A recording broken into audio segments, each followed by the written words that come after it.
Don't fall for any of the spam in the comments, and any of the information from this video is not advice to buy, hold, or sell any specific stock or crypto. Take some good notes and let's have some fun, okay? How's it going, everybody? RoyalFlush here. Welcome to my meter management series, not financial advice. And today I would like to cover the topic of Fibonacci retracement and using that to track specific stock prices and price movements. Today specifically, I want to align that with this guy right here, everyone's favorite Shoto, Ryu, and whether you like him or not, he's represented in so many fighting games in so many ways. But Ryu is quite an iconic character, if you ask me. But you might be wondering why Ryu? so now we're here at Super Turbo Ryu. This is probably, again, one of the most traditional versions of Ryu. This is probably the most common version of Ryu you know. He still has hadouken, he has shoryuken, he has tatsumaki senpukyaku, and he can also tatsumaki senpukyaku in the air. What was unique to Super Turbo though was he gets the Shinko hadouken. Oh, lots of damage. Yeah, this is probably the most normal and iconic version of Ryu that we know today. Very fundamental character, strong key play style, and then you shoryuken, and that's an archetype that you've seen in so many other traditional 2D fighting games. The Shoto archetype that has been popularized by Ryu. In this version, this is a third strike Ryu. This is probably still one of the more traditional versions of Ryu. Still has hadouken, still has shoryuken, and tatsumaki senpukyaku. In this game, though, he gets the donkey kick. That's half circle forward kick. It's a single hitting lunging kick. And also in this game, he gets you can choose between the 3 different supers. You can get Shinku Hadouken, I believe Shin Shoryuken, but the one that's most unique to him, in my opinion, is the Denjin Hadouken. It's chargeable and does so much stun damage, and on top of that, it's unblockable. The Denjin Hadouken super is unblockable. The computer set on block everything. Charge it all up.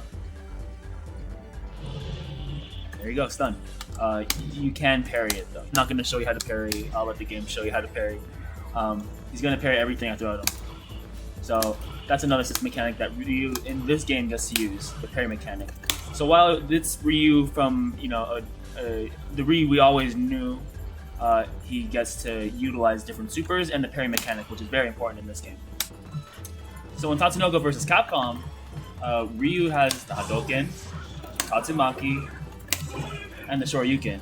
So in Tatsunoko vs. Capcom, he also has a double jump and an air dash, one per jump. He also has a donkey kick from third strike, and he can actually utilize the Baroque system of, as you can see there, he can combo off of his own Shoryuken. Okay, look at that fast walk. Like that. He can combo off of his own Shoryuken. Alright, so even here in Smash Ultimate, Ryu was introduced actually into the Smash series in Smash 4 that was on the Wii U. But this is on the Wii, on the Switch. So in this game, Ryu still has Hadouken, Shoryuken, and Tatsumaki Senpukyaku, which you could actually input in 2 different ways. You can just do you can do neutral special, side special, and up special. But if you input it traditionally, like how you do in the 2D games, you actually get a bit of extra damage. So you see that Shoryuken did 20, whereas if I did normally, I only did 16. So you get advantages for using it, inputting it manually. On top of that, he has the fiery Hadouken from Street Fighter 2. He also has focus attack from Street Fighter 4, which is dash cancelable, but it becomes unblockable if you fully charge it. And he's like Ken. His moves are actually pressure sensitive, so you can tap the button to get a light version, or you can hold it to get you also get the far versions too, I believe. So let's try this one. So I'm guessing it's based on distance too. So this would be close heavy. Or sorry, this would be close. So he even has a close heavy attack. It looks like. He has an overhead punch, and if you tap it, you just get like a forward kick. So even though Smash, you're usually limited with the moveset, he has quite a diverse moveset. Even as a donkey kick as a forward smash. And he has to play the game just like everyone else, where you're trying to knock people out of the stage, as opposed to knock them out via life bars. You're knocking them out of the stage, sumo style. So you might be wondering, why did I show you all these versions of Ryu? I mean, you know, it's a fighting game character. I guess everyone already know. Everyone has shot or said hadouken maybe at least once in their life, or they may have even seen it. And the reason why I'm trying to teach you about Ryu is because of stonks. He actually has quite a bit in common with Fibonacci retracement, in my opinion at least, as far as historical data, predictable movements between different moments in time. You can translate that as to how a stock moves over its course of time, and you can try to understand a stock and how it moves. So whereas Ryu is probably like one of the most fundamental fighting game characters, using Fibonacci retracement is almost so one of the more fundamental tools to tracking a stock's movement, and that's what I want to help teach you here today. Okay, the market's been kind of like steadily moving down the last few days, actually over the last couple of weeks, if you ask me. Times when you just start getting used to seeing red, and you know your long holds, they may be taking a beating, but you always have to ask yourself: are you an investor, or are you a trader, or do you utilize strategies of both? And regardless of your answer, it's fine. You just have to understand your convictions. You have to just know that there are going to be days of red. And are you going to ride the wave of puts by buying puts, or are you going to add up some more of your long positions by dollar cost averaging? You have to ask yourself these things as an investor or a trader. And there's really no wrong answer. And honestly, if you're just afraid, just stay in cash. You don't have to make any moves. You don't have to force trades. But if you have high conviction in any of your stocks, whether it's a swing trade, a long hold, or even just a short-term trade, you want to understand that there are specific levels that these stocks like to move on. And one tool that you can use is the Fibonacci Retracement Tool. Fibonacci levels help to identify supports and resistances. And so what we mean by that is, you could see here, this is the SPY chart. This is actually the current day SPY chart. I have it here on the short-term 3-minute time frame. So this is actually how it's moving in real time as of right now at 11 a.m. Pacific time. And you could see the areas of where it likes to rest and where it's bouncing off. But specifically, I'm going to focus on the usage of Fibonacci retracement. So SPY's a really good ETF to track because it keeps track of the S&P 500. Alternatively, though, since I already have my lines drawn out on SPY, we could even go zoom out some more. I have it on many levels here, and so that since I have so many levels here, I have 1, 2, 3. I have 4 different time frames here. But we'll go ahead and do it on a one with a clean slate here. We'll do it on the triple Qs. This one is also it moves very similarly to the SPY. Its value in terms of buying the actual ETF itself is different. They're about $100 apart. So while they do move very closely to each other, they are slightly different. Their top 10 holdings are slightly different. I actually have a specific watch list here that combines their top 10 holdings. Real quickly though, if you are actually truly curious about what those top 10 holdings are, here's one little thing I like to do in Robinhood. You want to see the top 10 holdings that are contained within the SPY or the triple Qs. We'll go ahead and scroll down here and we'll look at what's in the fund. And you can see the many sectors that it covers, but the top 10 holdings represent, well, obviously the top 10 holdings that move it. There are many other companies that represented, but if these are the top 10 movers, then these would heavily, you can just see when you look at it in a watch list, it'll heavily influence how the overall SPY and or triple Qs work.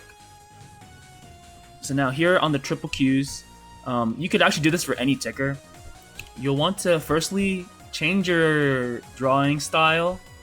Sorry, you'll want to change your line style. It's usually by default on these lines. And I mean, again, a lot of people always just think when stocks go up, it's going well. If stocks go down, that's great too. But reading the candlestick patterns is way more informative because you can see specific moments where momentum is shifted in the direction of up or down, and not just by looking at a line. So let's start number one. You want to change to the Heiken Ashi style. Okay, and now we'll go to drawings, and then we'll go to Fibonacci Retracement. This is our main tool here. So what we want to do is we want to get multiple time frames because you want to be able to respect big moves in the uptrend and also big moves downtrend, but those may have happened over a different course of time. And so usually how we start is we identify the overall trend on either the daily or the weekly. So I would say on the weekly it's easier to identify this. Always just ask yourself, what was the most significant thing that happened in, I guess, the more recent times that affected the economy?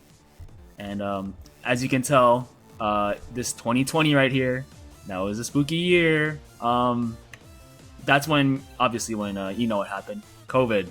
So we start here, and then we'll draw the line from to the bottom, to the very bottom, swing low, to the swing high. Okay, so right there.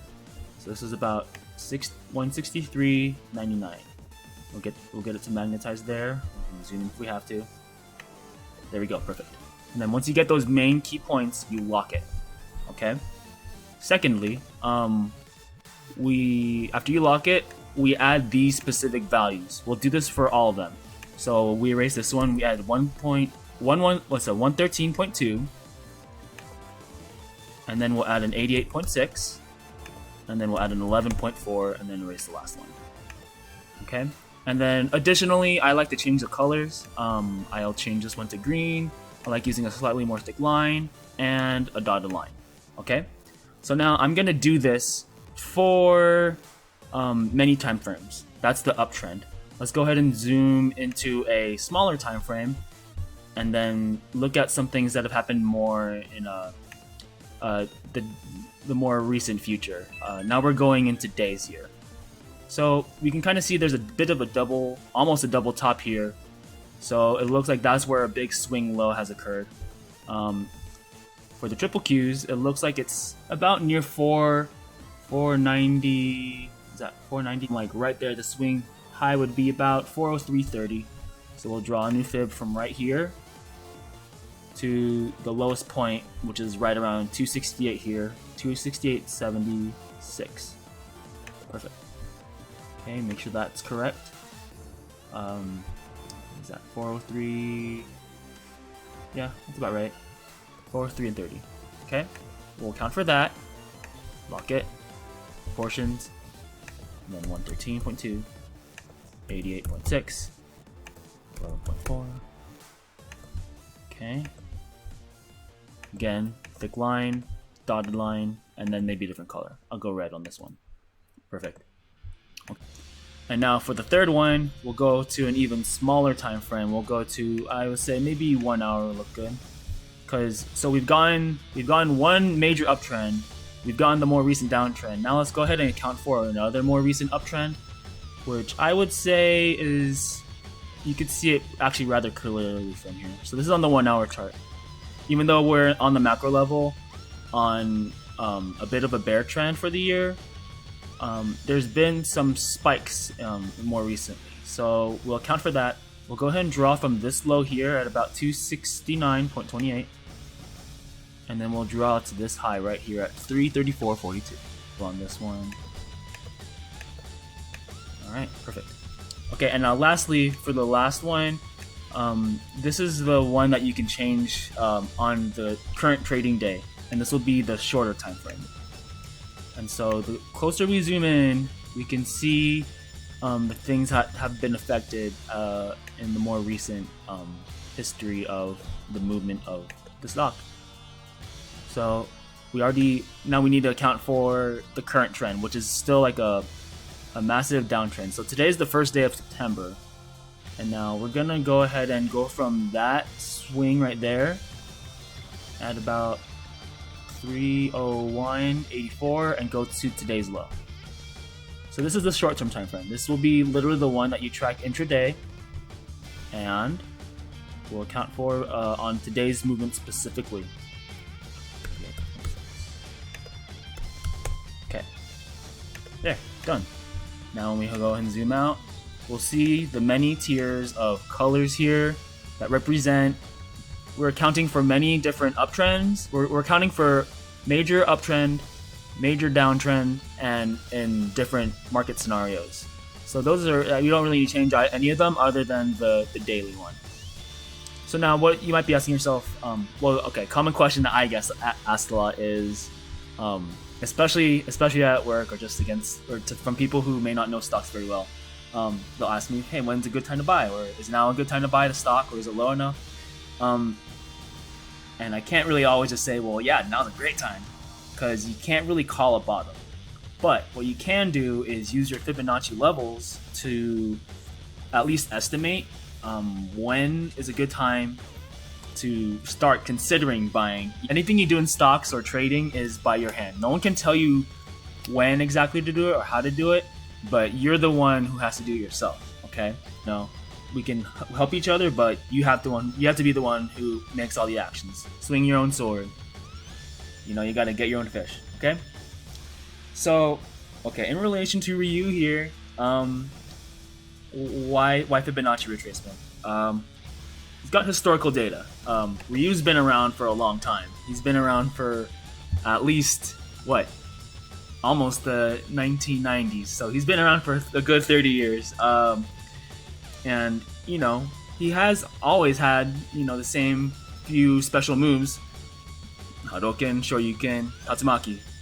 And when he's played, everyone kind of just knows how he plays. So by that, historical data. Predictable movements. It's a lot easier to understand these charts now that you have the lines now, isn't it? So you can actually detect specific. Not only are you detecting whether things were going up and down, but now you can identify specific levels. And one thing that we actually look for heavily is something called the golden zone. And that's the area between the specific levels. I'll have it on screen here.